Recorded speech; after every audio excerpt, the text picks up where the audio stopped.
someone wrote about how my overeating awakening front, I've been starting to realize that dessert, even EGD desserts, seem to be a part of the problem. I'm doing much better eating the right amount for myself at dinner, but it's the dessert that's putting me over the edge. I think I need to stop it entirely. I couldn't have said it better myself. I mean, Yeah. He's absolutely right.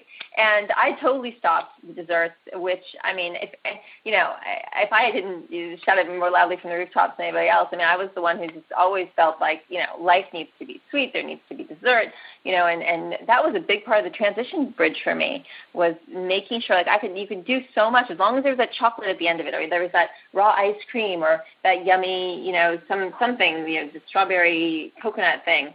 And it's funny because you can actually get over this, and I only say that with any kind of authority because I did it myself, and I was like the 2 raw vegan pie wonder after dinner.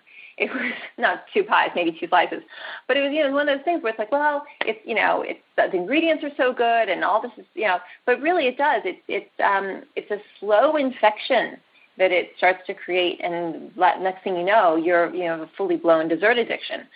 So I do think that this process requires you're going to reach the highest levels and reach your potential best if you let go of that.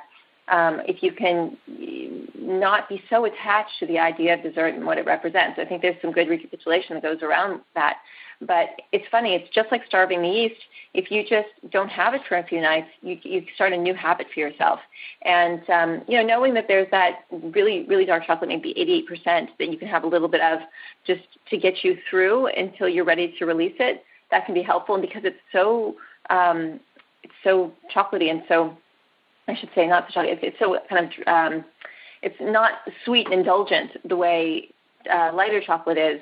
When we're talking about like the 88%, even 72% is going to seem really indulgent to you after you've had 88%. It's so kind of ashy, maybe that's the right word. It's going to be one of those things that you're probably just going to be able to let go of much more easily. But definitely do not cut back on the greens so that you can make room for dessert. Definitely, I mean, we want to avoid putting too much in the body. So if you're really, really wanting dessert and you're really going to, it's going to be, you might want to cut back somewhere because you don't want so much matter in your body. So that does make sense. But definitely as a rule of thumb on a day-to-day basis, I would just forego the dessert and have a nice big extremely green salad.